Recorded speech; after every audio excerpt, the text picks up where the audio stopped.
Bienvenidos todos otra vez al canal. Y en esta oportunidad para mí es muy grato contar con la politóloga Alejandra Martínez. Actualmente se encuentra trabajando en una universidad en Guatemala.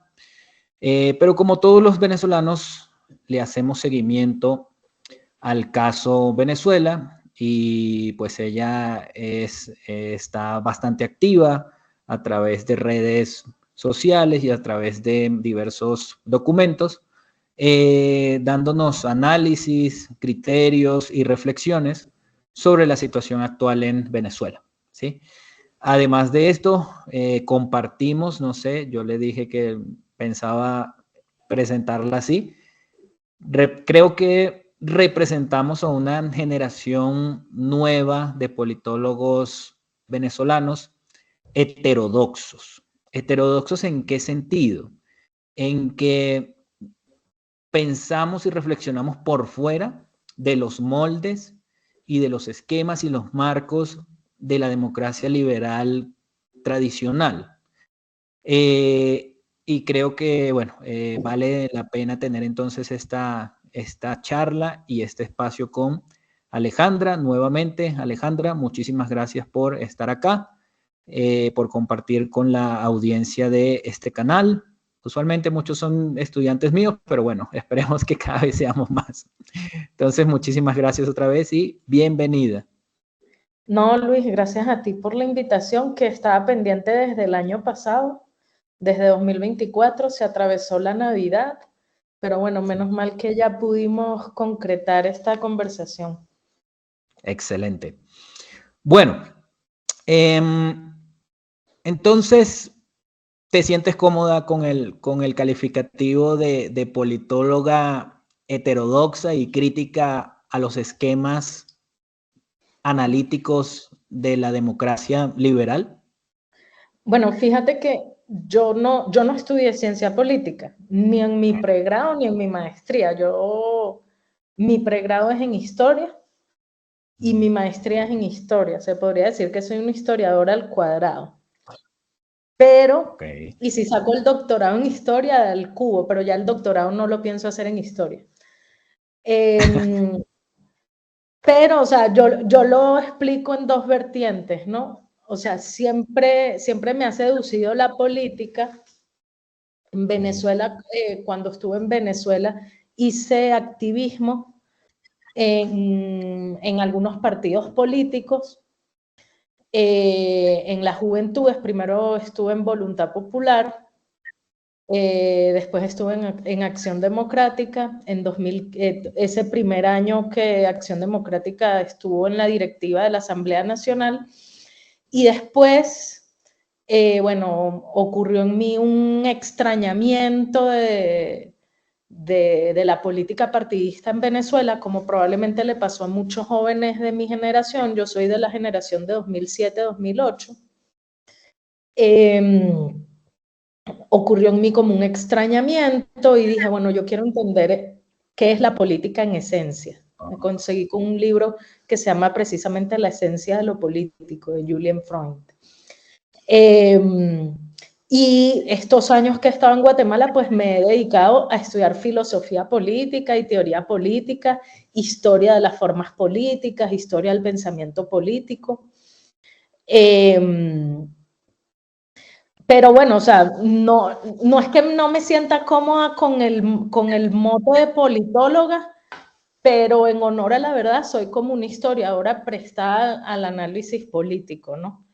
Como hay mucho en Venezuela. O sea, si te pones a ver, por ejemplo, la profesora Margarita López Maya, ella es de formación historiadora, tiene libros sobre historia del siglo XX venezolano, pero ha dedicado la mayor parte de su obra y de su pensamiento a pensar los problemas políticos de Venezuela, que creo que ahorita no escapan a ninguna, digamos, a ninguna disciplina. Todos de alguna forma, desde la profesión que tengamos y lo que hagamos, el tema pues nos absorbe, ¿no?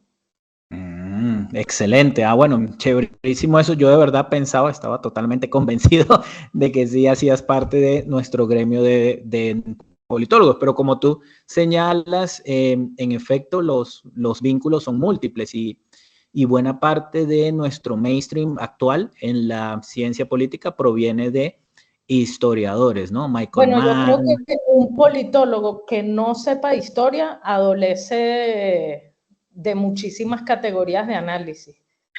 E igual un Muy bien, historiador perfecto. Y que entonces no tenga comenzando, clara la teoría ay, ¿qué política. pasó? ¿Te congelaste? Uy, se quedó como frisado, ya va. Sí. No, ya. Uh-huh. Sí. Bueno, entonces voy a otro punto que también veo que hemos compartido, en el que somos afines en esa heterodoxia que me gustan llamarla a mí, y es, bueno, ¿cómo llegaste a Schmitt, a Carl Schmitt, y a esas críticas a los marcos analíticos liberales y al modelo de democracia liberal y a la forma de entender la política liberal, al final de cuentas? Bueno, como te digo, en este periplo vital, pues siempre creo que también por deformación profesional, más allá del activismo que hice, siempre he leído, ¿no? Y teoría política y todo eso. Y digamos, siempre, o sea, a mí siempre me gustó la definición o el marco del liberalismo. Tal vez porque te debes recordar que entre los años probablemente 2009 al 2011, Venezuela, si bien vivió una bonanza petrolera, no habían libertades económicas. Correcto. Entonces, digamos, eso siempre me llamó la atención y por eso yo siempre me fui por el lado de ver, bueno, por qué los controles de precios eran perniciosos, que en ese momento no se estaban viendo los efectos iban a ver después de 2012, y siempre yo estaba muy cercana a organizaciones como SEDICE en Venezuela. Entonces, por ahí entré en contacto con los autores liberales, que por ejemplo tengo una anécdota cuando yo estaba en 2015 en la Asamblea Nacional trabajando para la Directiva de Acción Democrática, el secretario general de Acción Democrática, Henry Ramos Ayub, llega en una conversación, no, bueno, que yo soy liberal y tal. Tú eres neoliberal, chica. Y yo, sí. Dice, yo los destruí a ustedes en 1993 con un libro que escribí. Y yo, ok, está bien. Ay, genial esa anécdota. Y Entonces, fíjate que es algo que compartimos entonces. Y de hecho creo que tuvimos que habernos conocido antes entonces, porque yo fui a uno de los eventos de SEDICE, creo que fue el más grande, que lo hicieron en Caracas, que trajeron a los argentinos López Morphy, que trajeron a Plinio Apuleyo Mendoza de Colombia, etcétera, etcétera. No sé si tú fue en el estuviste Centro en ese evento. Cultural Chacao, que eso fue por los 30 años de SEDICE. No, Tuvo que haber entonces no sido fue en como por ese. No, fue, fue como en un 2003. hotel. Ah, ese no lo recuerdo. Pero Ah, bueno. probablemente sí fui. Pero ahorita el que me acordé fue uno donde fue Vargas Llosa, en el Centro Cultural Chacao, que fue por esa fecha, ¿no? Por 2012 creo que debió haber sido. Sí, Que fue la ojalá, última vez que Vargas Llosa fue a Venezuela, por cierto. sí, ojalá se dice, bueno, uno también está desde fuera, ¿no? Pero uno no logra ver otra vez esos eventos, ¿no? De Sí. esas dimensiones y de esa magnitud. Pero bueno, entonces, de raíces liberal, ¿cómo Claro, hiciste ese cambio luego a la porque yo crítica? siempre tuve, fíjate que yo siempre tuve la intuición de que si bien esas ideas económicas eran las correctas, eran las que me parecía que tenían mayor sentido, sí tenía como la intuición de que los liberales en política no eran efectivos. O sea, no había un partido liberal en Venezuela. En ese momento, Venezuela estaba empezando. Yo recuerdo que, en paz descanse, porque fue también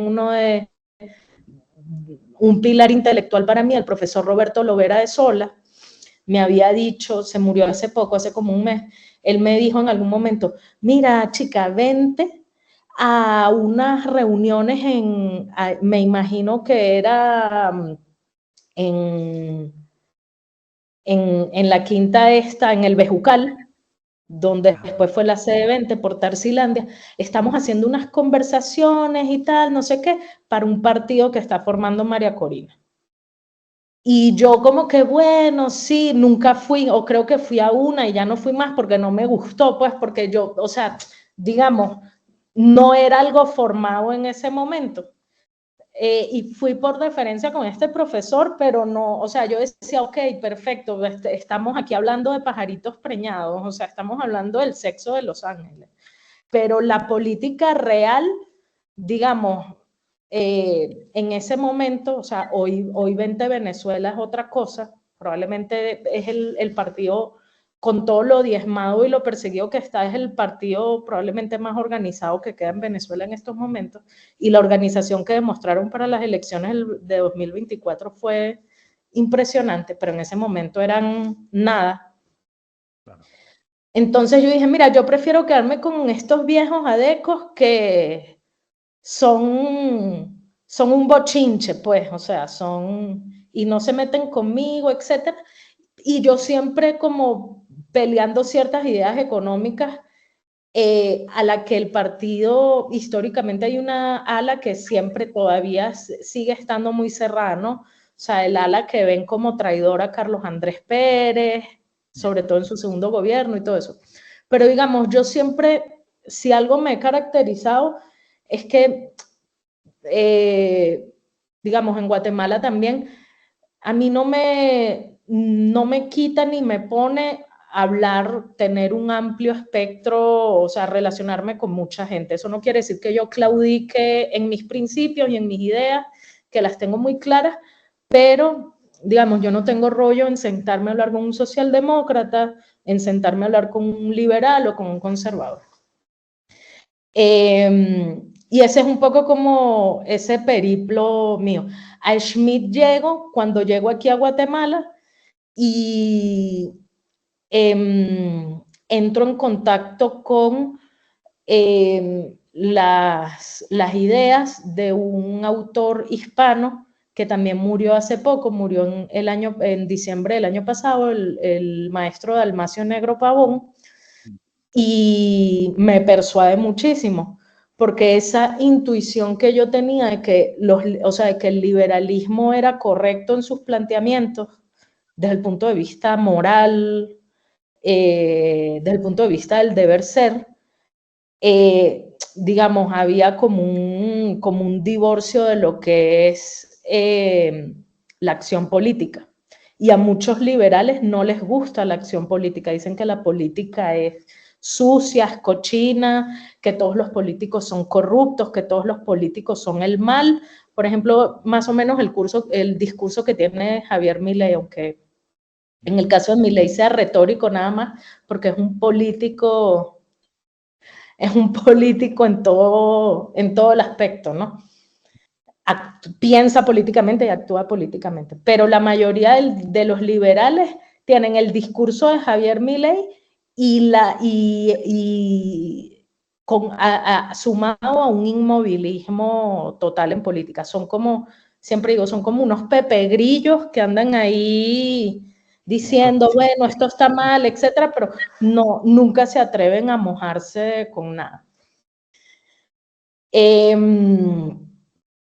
Y entonces, por ahí, digamos, entrando con el profesor Dalmacio, entro, y me vinculo, me impregno a una playa de pensadores y a una red de contactos, y ahí es donde empiezo a ver un curso en la escuela de posgrado de la Universidad Francisco Marroquín aquí en Guatemala. Empiezo a ver un curso de Carl Schmitt, no, mentira, primero empecé a ver un curso con un profesor que es schmittiano, argentino, un curso sobre Thomas Hobbes con el profesor Andrés Rosler, que es un jurista argentino. Es un jurista argentino, también es del grupo schmittiano. primero vi ese curso con el de Thomas Hobbes, me hizo todo el sentido del mundo. Y en ese curso pudimos leer textos, por ejemplo, de Quentin Skinner, de Roger Scruton, y dije, wow, esto es lo que me está haciendo sentido. Y luego ya sí inscribí un curso ya sobre Carl Schmitt con el profesor Jerónimo Molina, que es una de las autoridades en habla hispana en Carl Schmitt.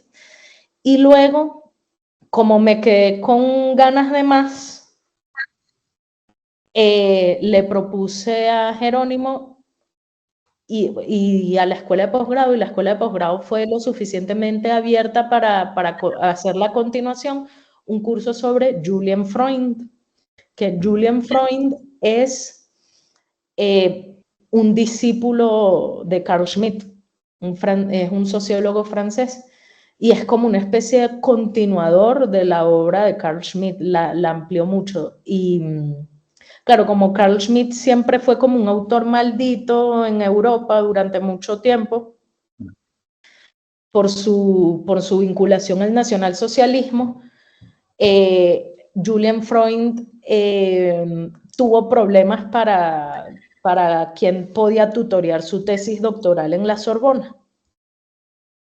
Y quien acepta tutorear su tesis doctoral, que fue también, ahí también pasó un tema, y fue de las decisiones más acertadas de su vida, porque es otro realista político, liberal, gran liberal, pero también de una visión realista muy profunda, que va a ser Raymond Aron. Entonces, claro, Julian Freund, él se define como discípulo de Carl Schmitt y de Raymond Aron. Entonces, por ahí también entré a las ideas de Raymond Aron. Descubrí que Raymond Aron fue a Venezuela en el año 82. Interesante. Lo llevó a Caracas Arturo Uslar Pietri. Y dio un discurso, Raymond Aron dio un discurso en la Academia de Ciencias Políticas y Jurídicas, que me pasaron la traducción y tengo un ensayo ahí que escribí al respecto sobre eso. Y bueno, ese ha sido un poco mi periplo vital e intelectual hasta el día de hoy, ¿no? O sea, me sigo definiendo como liberal, pero digamos, con un peso importante de una visión realista y descarnada de la política. Entonces hay un teórico italiano que se llama Carlo Gambesia, que luego por el tema del libro y todo, entré en contacto con él, y él tiene esta categoría de liberales tristes. Interesante. Y él dice que inaugura esa categoría de liberales tristes es Edmund Burke. Entonces ahí mete a Burke, a Tocqueville, a Pareto, a Mosca, a Aron, a Berlin. O sea, son todos liberales, nadie puede decir que no son liberales, sí. Pero que entienden el peso de lo político y entienden que la política tiene sus leyes prácticamente inmutables, ¿no? Sí. Y esas leyes casi inmutables de lo político hay que respetarlas, ¿no? Hay que obedecerlas, porque si no las obedeces, puedes terminar hablando por Zoom escondido en una embajada. Sí, ¿no? En una embajada. Bueno, voy a buscar ese texto sobre liberales tristes. Se llama Carlo Gambesia, Liberalismo Triste. Lo voy a buscar. Y bueno, me pone un poco triste de que cuando en esa etapa, digamos, cuando aún eras liberal feliz, no, no consciente de las debilidades, que nunca militases en el movimiento demócrata liberal con Marco Polesel, ¿no? Que él tenía su calcomanía, su etiqueta, pero bueno, era algo, como tú dices, muy poco estructurado, ¿no? Era él solito por allí. Pero bueno, Listo, entonces interesante también que gracias al profe Rosler, un abrazo desde acá. Yo creo que a muchos nos ha llevado a esa escuela olvidada que tú señalas, ¿no? El republicanismo, él tiene un libro excelente sobre republicanismo, por cierto, y bueno, y el saludo y el abrazo desde acá. Pronto seremos más, profe Rosler, así por ahora seamos pocos. Y bueno, entonces, dado ya esa justificación y esa reseña de cómo llegaste a estos autores que, bueno, si bien son críticos del liberalismo, como tú nos indicas, no estás del todo apartado aún de la parte moral, pero ahora entremos a la parte política. Los modelos liberales están desgastados para explicar la lucha por el poder y los desafíos o los retos que puede afrontar la democracia liberal también. Sí, yo pienso que están en una crisis, en un desgaste, efectivamente.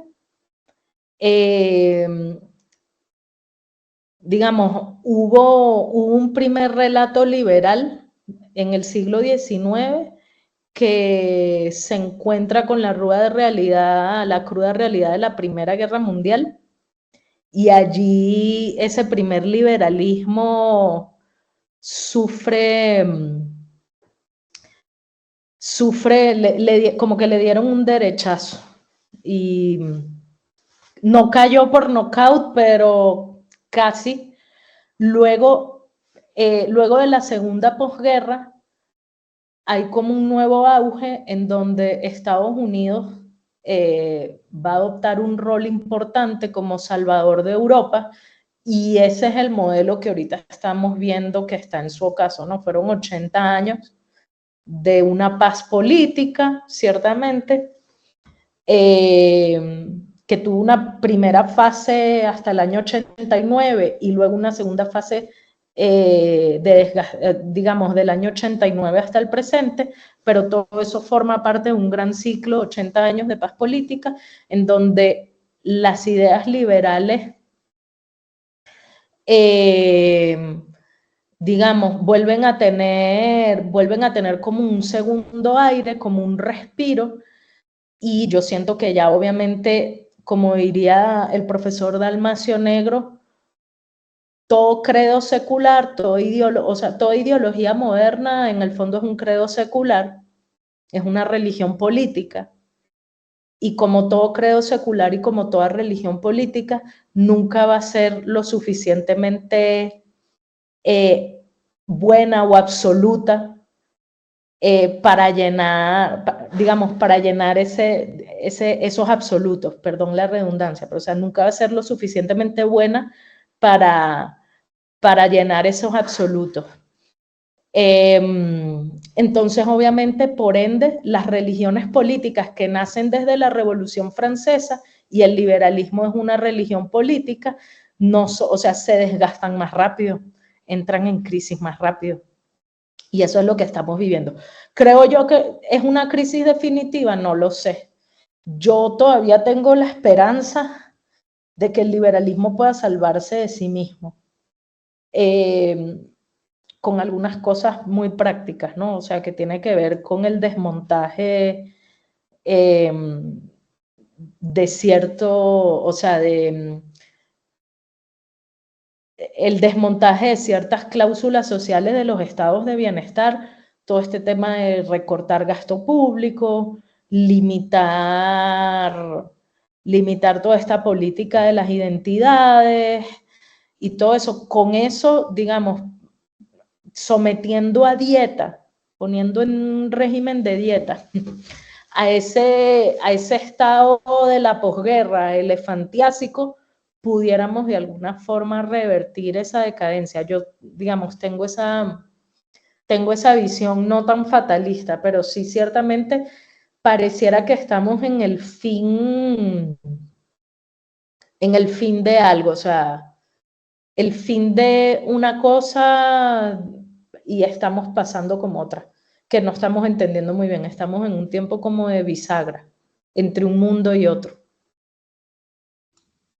Interesantes. Sí, bueno, de cierta manera yo también comparto de que autolimitándose, como tú indicas en ese plan con un régimen, con una dieta, pero yo lo veo difícil porque el mismo esquema de la democracia liberal pluralista es vengan acá todos los intereses, negocien, y entre esa multiplicidad de intereses va a ser difícil que se cuelen grupos que reclamen esta política de las identidades y a su vez gobiernos que quieran llevar a cabo cualquier reforma o generar coaliciones mínimas para gobernar, requerirán de estos grupúsculos que por más que sean pequeños, tienen un poder de negociación enorme, ¿no?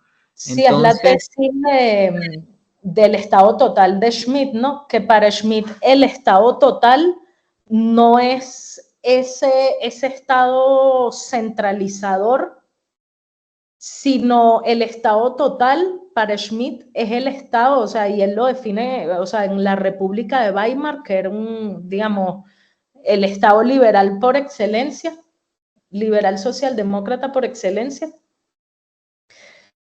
Él habla de la tesis del Estado total como el Estado tan débil, tan congénitamente débil, que precisamente se deja cooptar por un sinfín de intereses externos y, digamos, como ese Estado se deja cooptar por un sinfín de intereses, de grupos de interés de todo tipo, o sea, termina metido hasta en la sopa.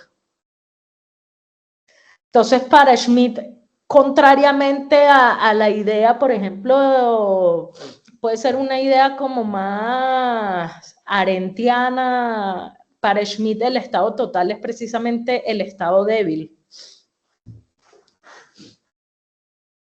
claro, excelente, sí, es que, bueno, claro, es un estado total y lo de la complejidad de que es débil porque muchas veces intentando satisfacer esa multitud innumerable de demandas, siempre se va a quedar corto, ¿no? Se va a quedar eso en un tema simbólico, ¿no?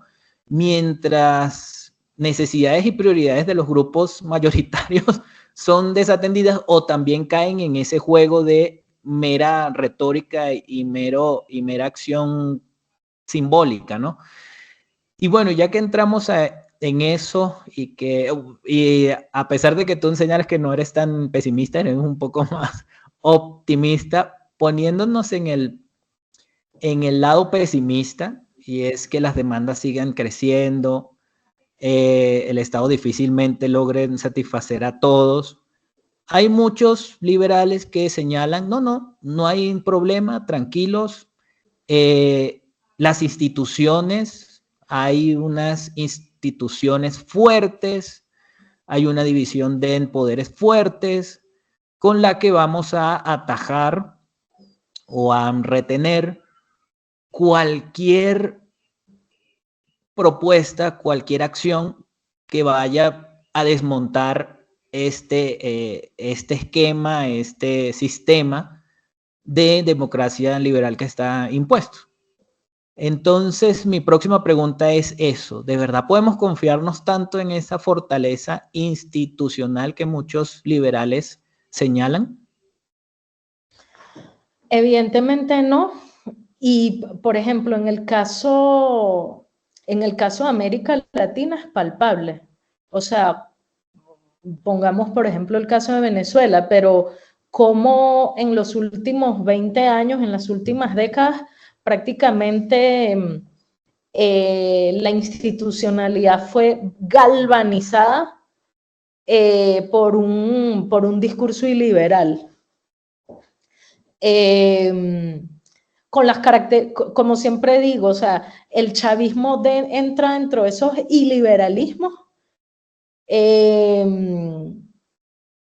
con las características sociológicas y culturales propias de nosotros los venezolanos, de la venezolanía.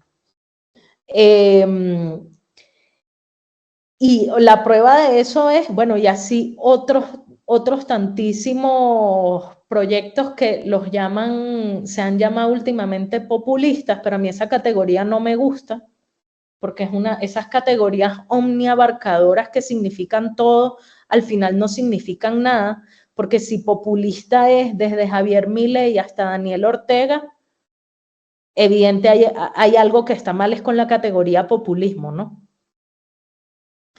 Entonces yo diría iliberalismo o algo así, ¿no? O sea, son programas iliberales, no en el caso de Milei, pero en el caso de lo que se llamó los socialismos del siglo XXI, que tomaron en distinta intensidad, sobre todo Suramérica, alguna parte de Centroamérica.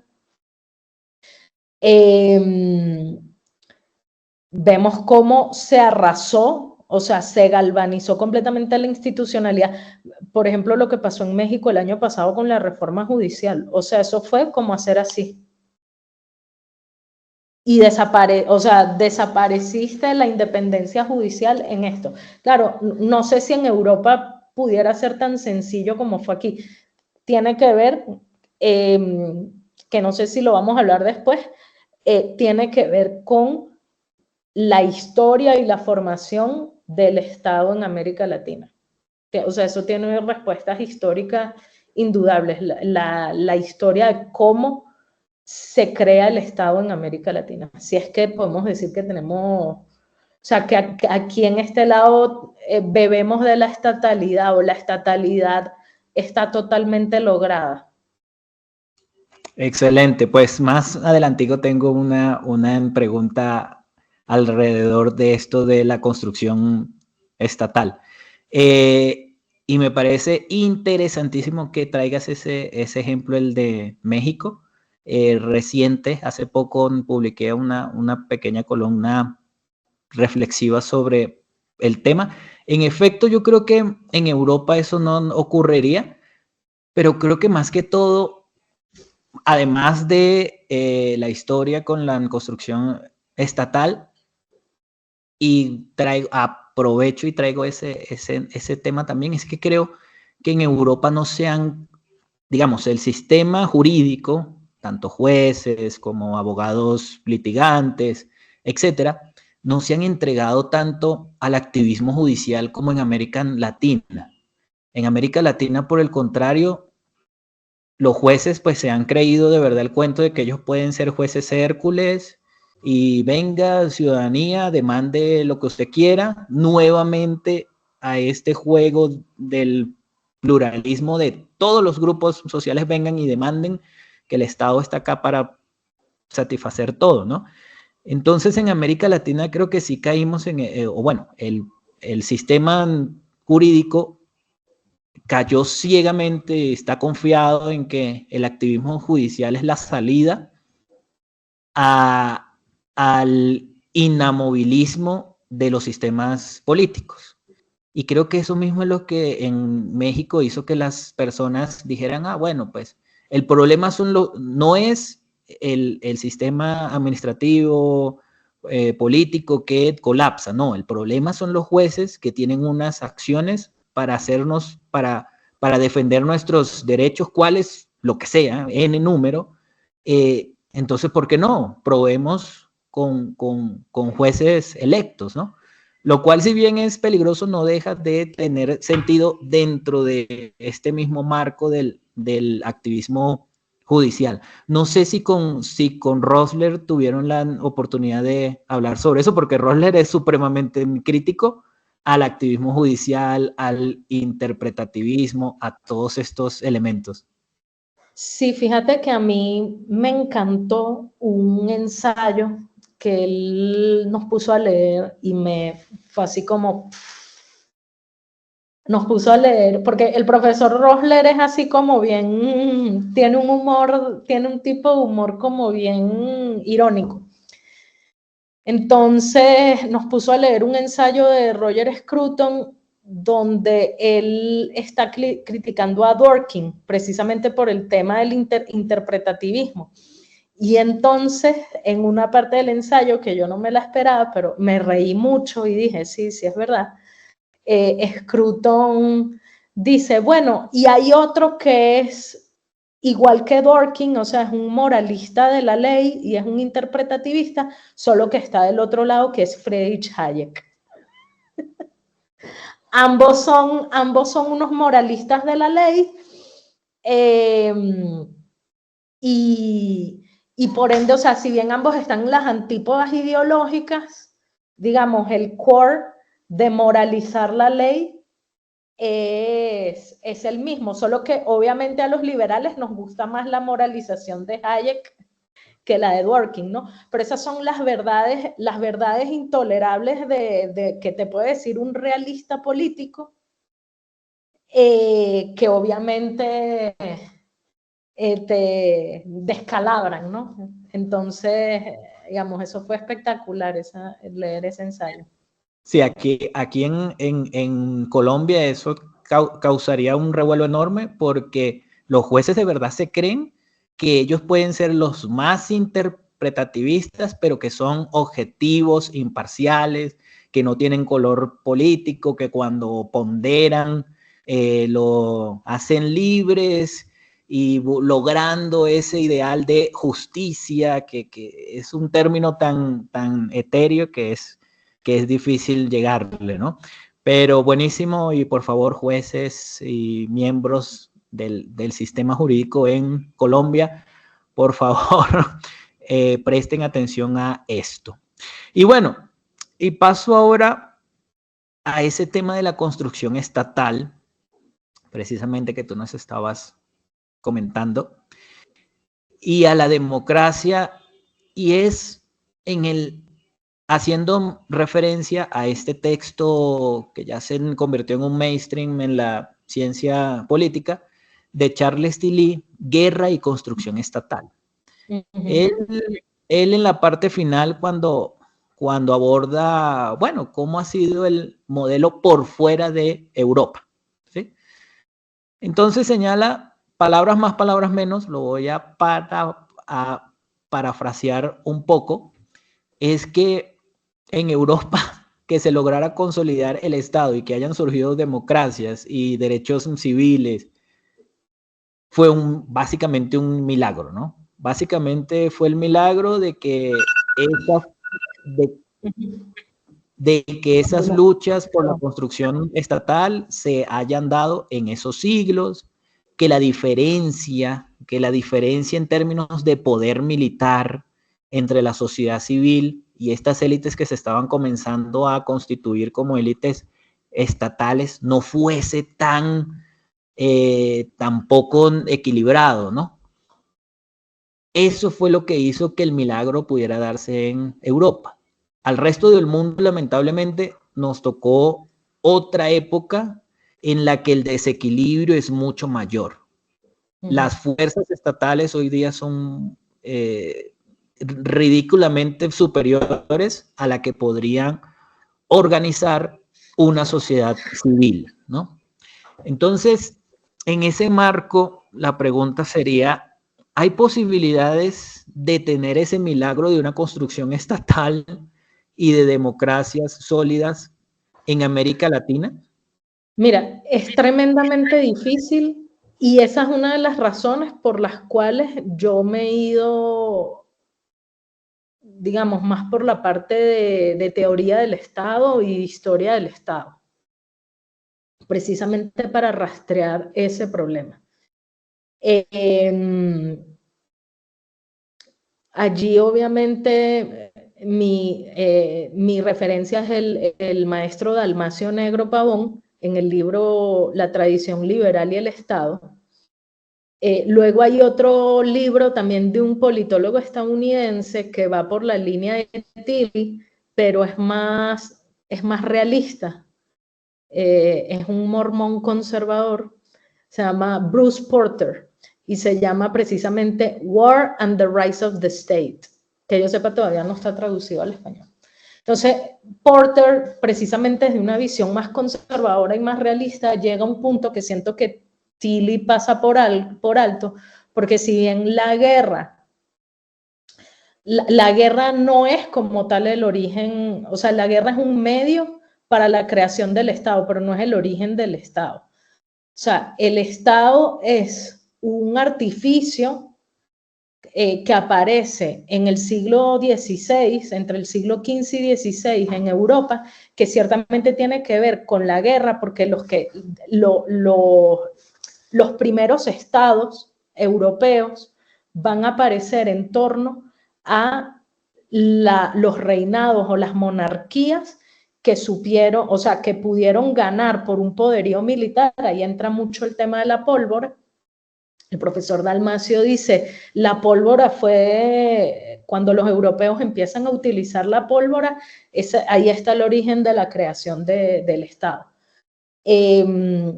Entonces estas monarquías se empiezan a imponer sobre los demás grupos beligerantes que estaban dentro de estos reinos feudales, y se logran imponer, y a la medida que, al momento que se logran imponer, empiezan a centralizar. Va a ser obviamente los reyes católicos en España, Enrique VII, no, perdón, Enrique VII en Inglaterra, obviamente Luis XIV en Francia, no, y no me acuerdo cuál es el otro. Entonces, digamos, sí son producto de la guerra, pero son producto también de un proceso centralizador y de una mentalidad moderna. Entonces, en ese sentido, la primera forma de Estado que tenemos, o sea, que aparece en el mundo, es el Estado absoluto, porque luego esas monarquías, bueno, en el caso de Francia, porque los ingleses rechazan la monarquía absoluta en el siglo XVII.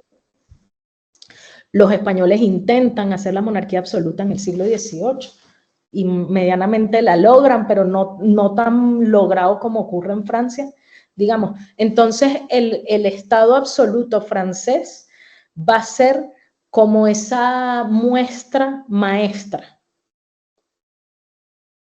Va a ser el tipo de Estado original o primigenio, y siento yo el más acabado de todos. Después de que esa forma original y primigenia de Estado, que va a ser el Estado absoluto francés, pasa por una revolución liberal, etcétera, es que podemos empezar a hablar, bueno, de carta de derechos individuales y todo, pero ya la forma estatal estaba ahí. ¿Qué pasa? En América Latina va a ser tremendamente difícil copiar esa forma histórica porque nosotros no pasamos por la monarquía absoluta. Y de hecho, nuestros estados, si se quiere, nosotros pusimos la carreta delante de los caballos. Francia pasó por el Estado absoluto, que es la forma primigenia de Estado, y después por el Estado liberal. Y ya luego en el siglo XX a eso le pusieron democracia, derechos sociales, ahorita llaman por derechos sexuales, no sé, lo que sea. Los del ambiente, el río tiene vida. Los del ambiente, los de los animales, todo, pero ya tenías una forma estatal acabada. Nosotros quisimos pasar de la monarquía hispánica, básicamente, al Estado liberal, sin pasar por la fase absolutista centralizadora. Entonces, bueno, ahí vienen y me dicen, ay, no, pero qué determinista histórica eres. O sea, bueno, sí, no, o sea, no me importa que me digan que soy determinista histórica. De hecho, nuestros estados empiezan a construirse en oposición a esa centralización borbónica que empieza en la península en el siglo XVIII. O sea, las revoluciones hispanoamericanas, como diría John Lynch, nacen en reacción a la centralización estatal. Entonces, cuando, por ejemplo, en Venezuela nos ponen a las casas comerciales, a las compañías guipuzcoanas, etcétera, bueno, se dañó la cosa porque, bueno, o sea, no, digamos, reaccionamos contra esa forma estatal y quisimos hacer un Estado liberal sin pasar por la forma previa de Estado, que es el Estado absolutista. Yo no digo que con esto hubiésemos tenido que traernos a un Borbón para acá y haberlo nombrado rey. O sea, yo no me voy a poner en contrafactuales de los hispanistas ni nada de eso. Simplemente estoy describiendo un hecho, ¿no? Entonces, por eso nos ha sido tremendamente difícil, por eso también el problema del caudillismo, porque entonces al caudillo del siglo XIX latinoamericano le quisiste dar las potestades de un monarca absoluto, pero no, digamos, no termina de cuadrar completamente. Y estamos precisamente en esa contradicción. Luego, en el siglo XX, nos enamoramos de los Estados Unidos. Francia dejó de ser el modelo que estábamos viendo y nos enamoramos de los Estados Unidos, que Estados Unidos tiene una tradición política completamente diferente, federal, etcétera, y pensamos, no, es que nuestro problema es que tenemos mucho Estado y mucha burocracia. Entonces, desarmamos más, como diríamos en Venezuela, desarmamos todavía más el coroto, ¿no? Porque quisimos trasplantar una cosa que no tiene nada que ver con nuestras raíces históricas. Y aquí muchos liberales me van a matar, porque por cierto que hoy en Twitter quisieron insultarme diciéndome afrancesada. Como los liberales tienen mucha ojeriza, mucha animadversión al liberalismo francés, creo que también por influencia de Hayek, entonces este tipo de cosas no les gustan, ¿no? Pero bueno, o sea, yo las digo y ya. Pero ese es el problema, pues, o sea, en términos simples pusimos la carreta delante de los caballos, así no puede andar la cosa. Sí, excelente. Yo aquí, bueno, como te has dado cuenta, yo sí soy pesimista en todo sentido de la palabra. Y luego de ver las últimas protestas acá en Colombia en el año 2021, 2020, 2021, 22. 2021, 2022. Ajá. Exacto. Con los intentos de reformas al sistema de impuestos, y que las personas se hubiesen movilizado con semejante fortaleza, activismo, sin conocer en qué iban esas reformas. Yo dije, no, pues América Latina no va a lograr construir el Estado nunca, ¿no? Y es lo que tú señalas, las carretas, la carreta está antes que los caballos, ¿no?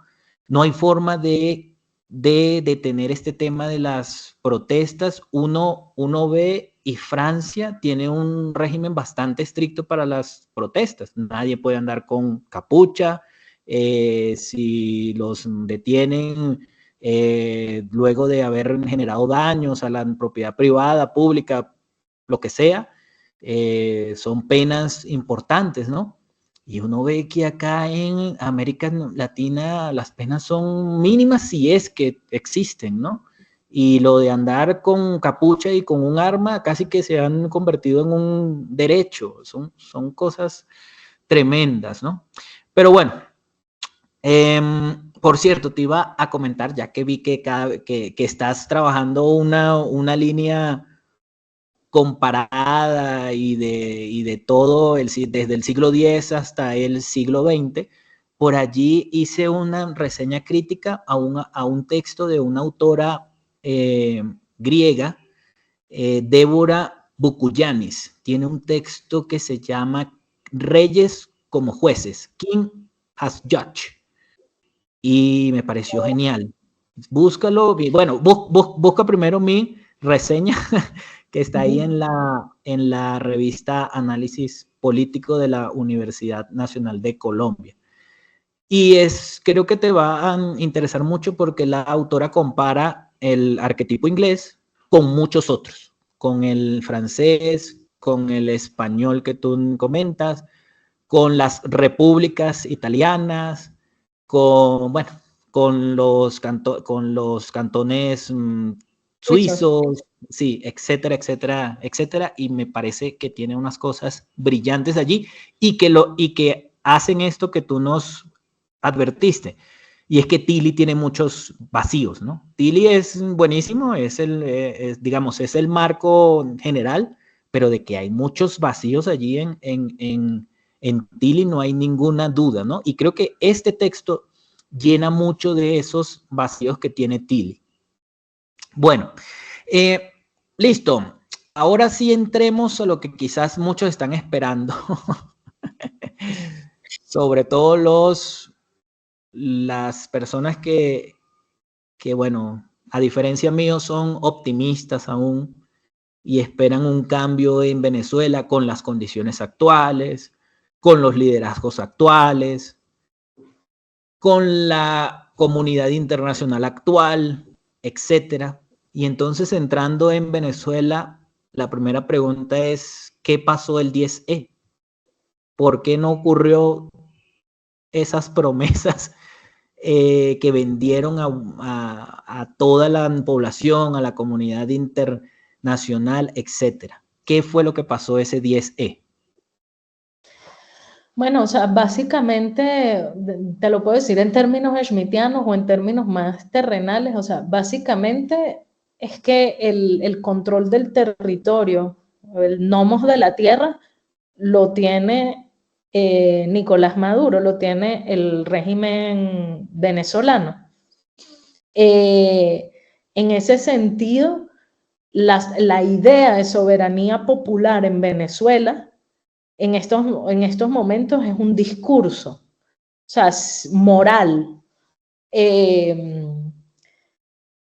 que, digamos, es muy bonito, es muy conmovedor, pero que en la práctica es irrealizable. O sea, un liberal pudiera decir, bueno, la soberanía popular en Venezuela por el momento está confiscada.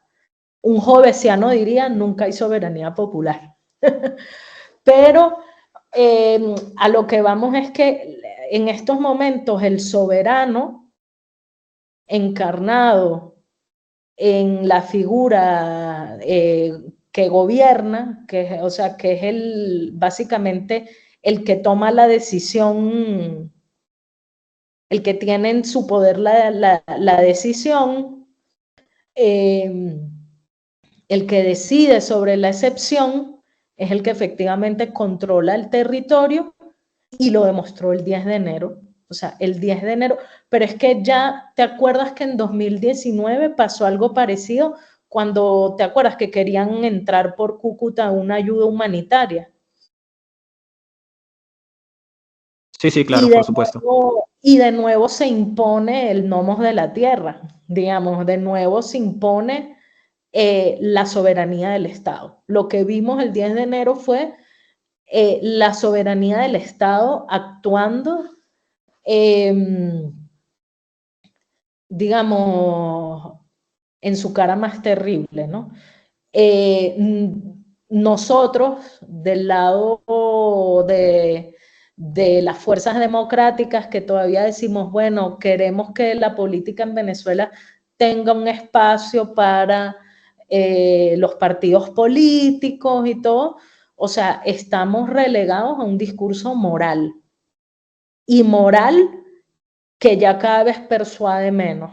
Esa es la dura realidad. O sea, en estos momentos yo no veo posibilidad de un cambio político en Venezuela.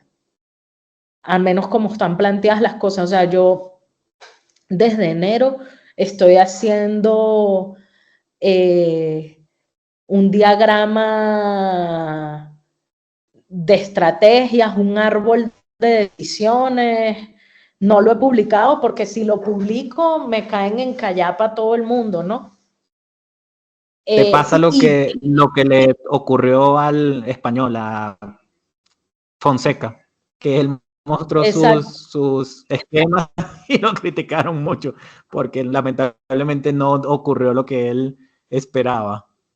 Exacto, o sea, entonces, en estos momentos, básicamente, la oposición es un actor moral, pero el problema es que en un régimen como el venezolano, el discurso moral ya no persuade a lo interno, para decirlo en esos términos, a lo interno de la coalición dominante, no persuade ya un discurso moral de soberanía popular, de Estado de Derecho, de libertades políticas. Entonces, es como la oposición, bien sea que te vayas por la vertiente más radical de hacer valer los resultados del 8 de julio, de las sanciones económicas, o la vertiente más blanda, que es la que está dentro de Venezuela, que se quiere ir a las elecciones regionales y que está en contra de las sanciones, no deja de ser retórica, pues no deja de ser un discurso moral que yo suscribo, digamos, al ser todavía liberal triste. Yo siempre creo que va a valer la pena luchar por ciertas libertades políticas, económicas, etcétera, pero que eso se topa contra una realidad muy dura, que es que quien tiene control efectivo del territorio es del Estado y del territorio, ¿no? Por ende, es Nicolás Maduro. Por ende, o sea, el gobierno de Estados Unidos se entiende con Maduro. Hasta el gobierno de Guyana, que adversa, digamos, al Estado venezolano por la disputa territorial, se entiende es con la Cancillería de Maduro y con Nicolás Maduro. O sea, yo no veo al señor de Guyana reconociendo a Edmundo González como presidente. O sea, ¿qué más prueba tienes de eso? ¿Qué más prueba tienes de que fracasamos que no sea esa, ¿no? O sea, que incluso un enemigo del Estado, porque si lo vemos en términos schmittianos, un enemigo del Estado reconoce como enemigo no al que ganó las elecciones, sino al que efectivamente ejerce la soberanía, por así decirlo, ¿no? Entonces sí, o sea, ahí tal pues, vez me una yo a tu pesimismo, ¿no? O sea... Eso es lo que estoy viendo y me sorprendes mucho porque ya dejas a la oposición y a su accionar y a su discurso como moral, o sea, ya ni siquiera estamos hablando de algo político, ¿no? Ya es algo diferente aún, ¿no? Porque trayendo categorías de Michael Mann, pues el hombre dice hay poder militar, ideológico, político y económico, ¿no? Y uno diría, bueno, o yo pensaba, bueno, todavía puede que la oposición se encuentre allí, tenga algo de poder político, pero es que ya directamente nos estás diciendo que es poder moral. Sí. Uy, bueno, eso me pareció fuerte y como para un debate, hace poco el politólogo Gerardo Munk, que es muy activo en redes sociales, compartiendo libros, todo esto, preciso compartió sobre Bobbio unos textos sobre el poder, y Bobbio nada más tenía tres, ¿no? El cultural o ideológico, el económico, y el político que iba integrado con el militar, ¿no? Entonces yo compartí con él y yo le dije, bueno, no sé, pero creo que es mejor la de Mann, que divide poder militar de poder político. Pero bueno, está bueno como para un debate grande allí. Pero entrando en eso entonces, ¿hay posibilidad que esa oposición, tanto la línea dura que nos comentas como la línea Capriles, ni siquiera digamos línea suave, sino línea Capriles, hay posibilidad de que la oposición salga de ese código moral, digámoslo así, en terminología de Niklas Luhmann, que salga de esos códigos? Bueno, yo creería que sí, o sea, hay ejemplos de vanguardias políticas que empiezan, digamos, empiezan con una idea pequeñita y con 5 personas reunidas en una sala. O sea, así empiezan todas las vanguardias políticas. Y ciertamente, o sea, yo lo que creería es que tiene que haber más imaginación, ¿no? O sea, en estos días precisamente estaba hablando con una profesora y dice, bueno, o sea, ¿qué hizo? También era otro tiempo, ¿no? O sea, todas las transiciones que se dieron en el periodo de la Guerra Fría y del poscomunismo tenían otras condiciones geopolíticas que no son las de ahorita. Pero, digamos, un Lech Walesa, un Václav Havel, hicieron oposición dentro de un contexto totalitario, digamos, y terminaron abriéndose camino, ¿no? Entonces creo que la oposición tiene que llenarse de cierta imaginación política, de buscar otras formas de hacerse sentir y de hacer política en este tipo de contextos, que obviamente no es ir a elecciones. Creo yo que esa puerta está cerrada. Quedó demostrado el 28 de julio. Y eso, pues, o sea, digamos, tener la razón moral o tener el discurso moral no es sinónimo de ser, o sea, de estar en el lado perdedor. Lenin, ¿quién iba a decir en 1903, en 1902? Lenin era un preso político que había estado en un preso en Siberia, por cierto, por el zarismo, era un expreso político, era un agitador. Y menos de 20 años después pasó lo que pasó. Por eso yo creo que tenemos que empezar a pensar en términos más realistas, ¿no? Y tenemos que impregnarnos un poco de realismo político. Y entender la acción política con imaginación, precisamente, entender la acción política desde otra, digamos, desde otra perspectiva, como se está entendiendo ahorita en Venezuela. Entiendo. Bueno, lo sigo viendo difícil, ¿no? Porque los actores políticos tradicionales en la oposición, yo supongo que tiene que haber alguna ganancia allí, algunas rentas por no tener imaginación política. En vez de por tener imaginación política y buscar hacer algo nuevo, creo que es lo contrario, ¿no? Es por mantente ya siempre lo mismo, ¿no? Y hay un tema que no sé hasta qué punto en la política sirva, pero en el resto de los estudios de organizaciones se ve. Y es que para que una organización muera es dificilísimo, ¿no? Por más que las rentas, que los beneficios para sus miembros sean pocas, siempre se mantendrán un poquito allí, ¿no?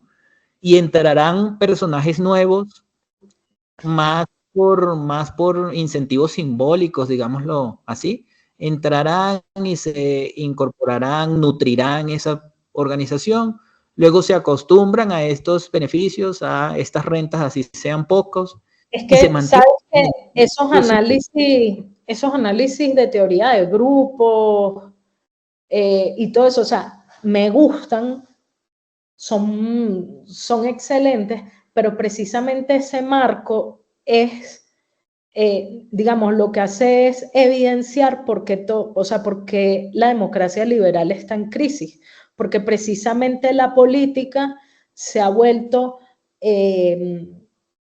como una beca, ¿no? Como un scholarship. Entonces, tenemos, o sea, los políticos de hoy en día, los políticos que ha parido el liberalismo, y aquí viene mi lado y liberal schmittiano, que yo estoy siempre en esa contradicción.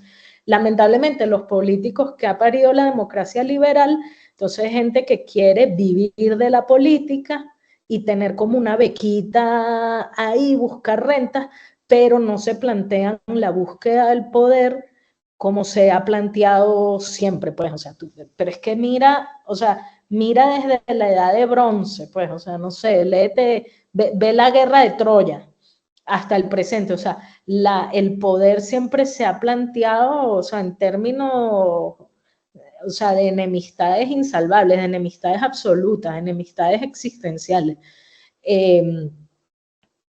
Eso no lo vemos desde el siglo XIX prácticamente, o sea, la política se volvió como un gran teatro, la política liberal es como un gran teatro y todo el mundo lo que quiere es vivir de esa beca, pues, perennemente.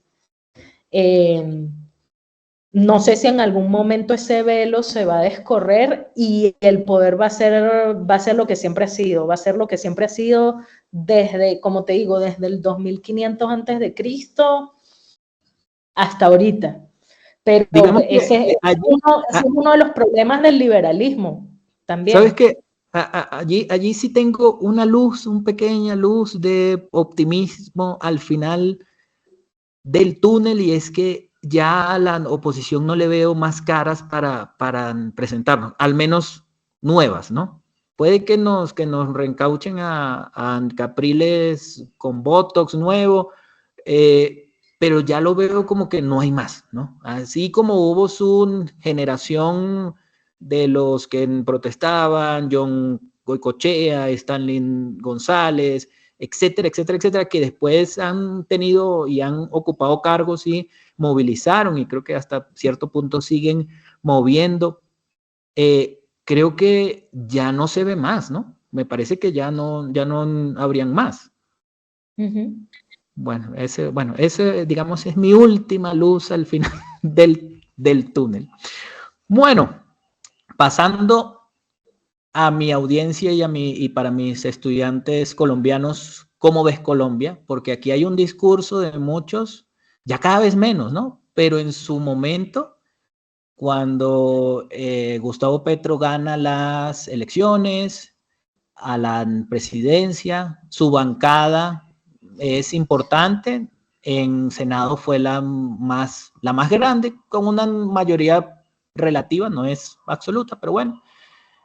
Y lo que señalaban muchos analistas es: tranquilos, aquí no va a pasar nada de socialismo siglo XXI endógeno vernáculo, porque en Colombia sí tenemos fortaleza institucional. Y lo expresan en que, primero, en las cortes, ¿no? Que la Corte Constitucional, la Constitución sí le dio muchos poderes, muchos otros se los ha inventado ella misma en este activismo judicial e interpretativismo, se la ha inventado ella misma. Uno de los ejemplos que te ponen como fortaleza institucional es ese. Y otros como que el Congreso sea bicameral, y bueno, y el Banco de la República, que es autónomo. Y entonces, al parecer, confían mucho en que eso será un obstáculo suficiente para que cualquier proyecto socialismo 21 no logre tener éxito en Colombia. ¿Tú cómo lo ves? Bueno, todas esas salvaguardas, por así decirlo, las tenía Venezuela antes del año 2000. Todas las que has mencionado. Y eso igual no evitó que la sociedad venezolana se suicidara en masa. Digamos, cuando un pueblo quiere suicidarse en masa, lo puede hacer de la forma que sea, más allá de esas salvaguardas institucionales, ¿no? Yo lo que veo es que ciertamente Gustavo Petro no es un gendarme como pudiera haber sido, bueno, me van a matar por decirle gendarme a Hugo Chávez, pero o sea, no es un hombre de armas, no es un hombre fuerte como pudo haber sido un Hugo Chávez. Eso se demuestra en el desastre que tiene ahorita en su propio gabinete, en el Ejecutivo, o sea, que pareciera que cada quien hace lo que le da la gana, o sea, no puede mandar ni en su propio gabinete. O sea, pareciera que la principal opositora al gobierno de Petro es su propia vicepresidenta. O sea, básicamente, ¿cuál es la imagen que está dando? Este señor no manda ni en su casa. Digamos, es un desastre. Eso jamás hubiese pasado en Venezuela, por lo menos en la Venezuela de 2000 a 2000. Bueno, no, nunca hubiera pasado. O sea, tú veías que cuando Chávez le preguntaba a algún ministro, que lo sentaba ahí 9 horas en cadena nacional y ninguno podía pero ni ir al baño. Y apenas le decía a uno, sí, presidente, o sea, el autoritas que emanaba Chávez, ciertamente Gustavo Petro no lo tiene. Y eso hace tremendamente difícil poder mover un proceso de autocratización. O sea, porque no ves que hay un personalismo claro, no ves que el Ejecutivo sea homogéneo y que siga una línea de mando clara. Y obviamente, eso por un lado. Por el otro lado, estamos ahorita en momento, o sea, desde 2014 para acá, y los economistas dicen, mira, eso tiene que ver con que el precio de los commodities digamos, ya no está en sus topes como estuvo a inicios de los 2000. No tienes, o sea, no tienes mayorías claras en América Latina. Puede ser un caso, un outlier, El Salvador, que sí o sea, que sí hay un fenómeno de aplanadoras, pero esas grandes aplanadoras que viste en los años 2000 ya no existen, ¿no? Entonces, obviamente, si ganas elecciones con un margen tan cerrado, con una diferencia tan cerrada, obviamente no vas a poder implementar totalmente una agenda política como que si tuvieras una aplanadora. Mira lo que pasó en Perú cuando este señor, el del sombrero, intentó el Castillo intentó radicalizarse. ¿Cómo salió? Diríamos nosotros los venezolanos, salió como corcho de limonada. Precisamente porque ahorita, de 2015 para acá, 2014, 2015, ya no tienes esas mayorías aplastantes digamos, en elecciones, ¿no? Entonces creo que eso dificultaría bastante una agenda desinstitucionalizadora en el caso de Colombia, ¿no? Perfecto. En efecto, el gobierno tiene problemas de caja, ¿no? No hay esa bonanza como tú señalas que muchos otros presidentes en América Latina tuvieron. Creo que por eso es que desesperadamente está buscando el control de ciertos recursos como los de la salud, que son aproximadamente 90 billones de pesos. Viene siendo, ¿qué te digo yo? Como el 20% un poquito menos del presupuesto total, y entonces está jugado a toda con eso. Y fíjate una paradoja, y bueno, primero, chéverísimo que tú reconozcas que lo que nos quieren vender como fortaleza, a veces en muchos otros casos ha existido y no ha sido obstáculo para que ciertos grupos y las sociedades se presten también para que esos grupos derrumben las democracias liberales, ¿no? Pero iba con lo de la paradoja.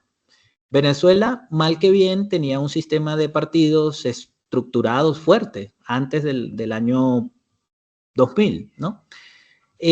Colombia no. Fíjate que en Colombia, por más que tengan tradición histórica, en realidad los partidos no tienen registros de militantes, como son listas abiertas para las elecciones, cada candidato tiene que jugársela a buscar votos y competir contra sus propios compañeros del partido, todo.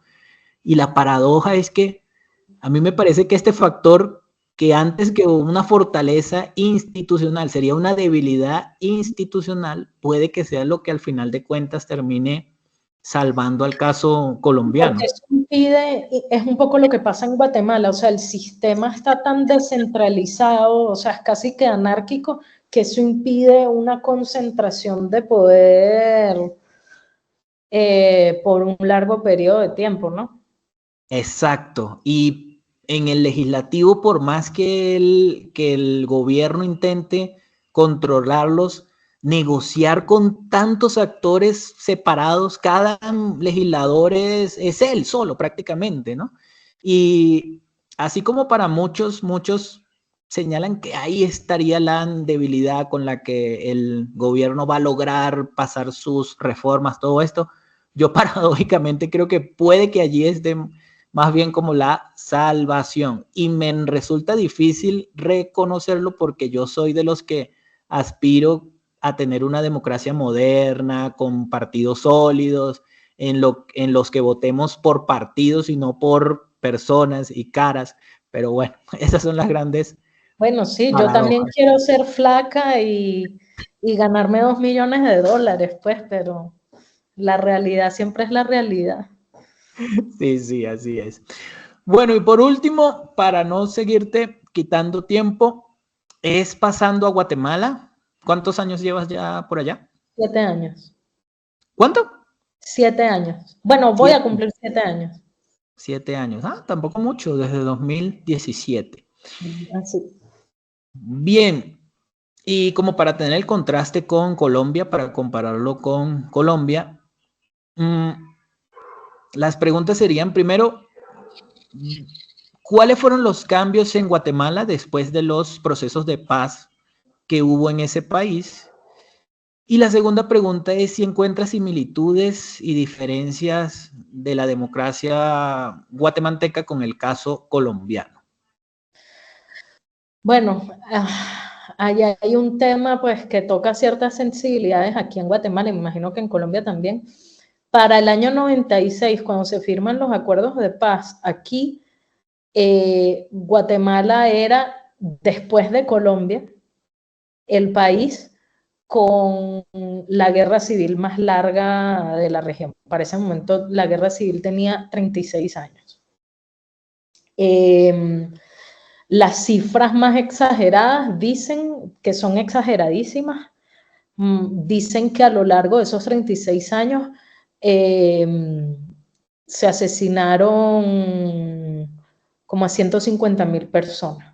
Las más moderadas dicen que están entre 35.000 y 65.000. Digamos, fue un conflicto muy largo que impidió que este país llegara al desarrollo al mismo ritmo que los demás de la región. Tú ves que todavía Guatemala es el país más rural de América Latina todavía. Ahorita es que empieza a darse esa transición campo-ciudad, cuando la mayoría de los países de América Latina tuvieron esa transición hace 40, 50 años. En el caso de Venezuela, mucho más. Venezuela, por el petróleo, ¿no? En el caso de Venezuela, esa transición tiene 70 años por lo menos. Ahorita es que se está dando aquí en Guatemala, en los últimos 10 años. Entonces tiene rezagos importantes, tiene la desnutrición más alta de América Latina, está entre los países más pobres y más inseguros de América Latina. Y los acuerdos de paz fueron un momento, una ventana. Yo no tengo una visión como tan pesimista de los acuerdos de paz, porque sí fue un momento donde las élites gobernantes vieron la oportunidad de conectarse precisamente como con ese consenso liberal post-1989. El país necesitaba modernizarse, el país entra a la democracia, permite la participación de partidos políticos en el 85, aquí se habla que esa fue la apertura a la democracia, y 10 años después, casi 10 años después, en el 96, se firman los acuerdos de paz en un contexto de gran optimismo, ¿no? Había democracia, estaban habiendo liberalizaciones económicas, se estaban privatizando las telecomunicaciones, etcétera, y las élites de ese momento, élites tecnocráticas, con cierta visión tecnocrática, vieron el momento para acordar la paz. Ya también para ese momento las fuerzas guerrilleras estaban, digamos, los comandantes guerrilleros ya estaban en una edad avanzada, no eran los mismos jóvenes vigorosos de los años 60. Entonces, digamos, se vio esa oportunidad. ¿Fue una paz imperfecta? Muchos te dirían que sí, toda paz es imperfecta. O sea, algunos todavía aquí dicen que la paz, digamos que después de la firma de la paz, la guerrilla o sea, continuó la guerra, digamos, continuó la guerra, pero por otros medios, ¿no? Porque entonces estas guerrillas se convirtieron en ONGs y todo. Digamos, esa sería como la visión más reaccionaria. Pero ciertamente Guatemala ha logrado 37, 38 años de gobiernos democráticos electos democráticamente con sus problemas, porque los ha tenido. Por ejemplo, el Serranazo, que fue en el año 93, que fue el presidente de aquí, intentó hacer lo mismo que hizo Fujimori en Perú. Entonces le llamaron el Serranazo. Ha tenido sus tropiezos. De nuevo, o sea, la paz siempre va a ser imperfecta, la democracia siempre va a ser imperfecta, pero y Guatemala en sus indicadores nunca ha sido, digamos, descollante. Tiene un crecimiento del 3% anual, no es un gran crecimiento, siempre ha sido así. Entonces, es un país donde a lo lejos tú lo podrías ver, no pasa mucho, no pasa nada, pero calladito, calladito ha tenido como sus construcciones importantes, ¿no? Eso no quita que haya mucha polarización todavía, que tenga serios problemas el Estado de Guatemala en poder ejecutar,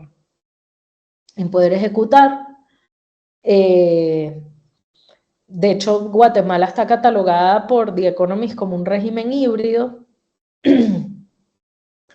porque obviamente tiene problemas de gobernanza importantes, pues de ejecución sobre todo, por las mismas características, pues tiene bajísima, precisamente por la pobreza, es de los países con más baja recaudación fiscal, etcétera. Pero macroeconómicamente está muy bien, o sea, el quetzal es de las monedas más fuertes de América Latina, o sea, de hecho el quetzal es más apreciado, o sea, está más apreciado que el peso mexicano. Tú vas con quetzales a la frontera de México, o sea, y te rinde mucho más el dinero. Entonces es un país, como todos los países latinoamericanos, es un país lleno de paradojas, ¿no? Pero es un país que calladito ha ido haciendo la tarea, ¿no? O sea, yo soy muy optimista con respecto al futuro de Guatemala. Además, todavía tiene una pirámide poblacional positiva. Claro. Todavía sigue siendo el país con mayor tasa de fertilidad de América Latina, aunque ya está bajando. Entonces, ese tipo de cosas son positivas para el crecimiento económico y todo eso, ¿no? Entonces, obviamente no tiene los problemas que tiene Colombia de problemas de servicios públicos, en la ciudad me refiero, ¿no? Porque la vida rural es muy dura aquí. Pero cada vez se va modernizando más, que eso es lo interesante. Perfecto, perfecto. Bueno, muchísimas gracias por ese panorama actual y pasado también, haciendo el contraste con lo de Guatemala y cómo ha venido cambiando en el tiempo. Bueno, entonces a todos nuestros oyentes, a todos nuestros seguidores, muchísimas gracias por habernos acompañado en este viaje que hicimos entre dos personas que comenzamos con raíces liberales, Alejandra, el que lo critica, más dice que se mantiene a un liberal allí. En mi caso, yo sí di el salto completo hacia el republicanismo. Pasamos también por el caso de analizar Venezuela, de analizar América Latina, Colombia, desde unos esquemas un poco diferentes a los tradicionales de la democracia liberal, como Carl Schmitt y bueno, y toda otra serie de autores y referentes que nos recomendó Alejandra y que pues bueno, vamos a estar revisando porque se ve que son vigentes, que están contracorriente, ¿no? Que eso es importante, clave en estos momentos para intentar buscar salidas innovadoras, como ella misma señaló. Entonces, muchísimas gracias, Alejandra, por acompañarnos. Esperamos que no sea una última, sino apenas la primera vez. Buenísimo, gracias, gracias a ti. Vale, que estés bien. Chao, chao. Chao. Voy a parar de grabar acá. De tener grabación. Listo.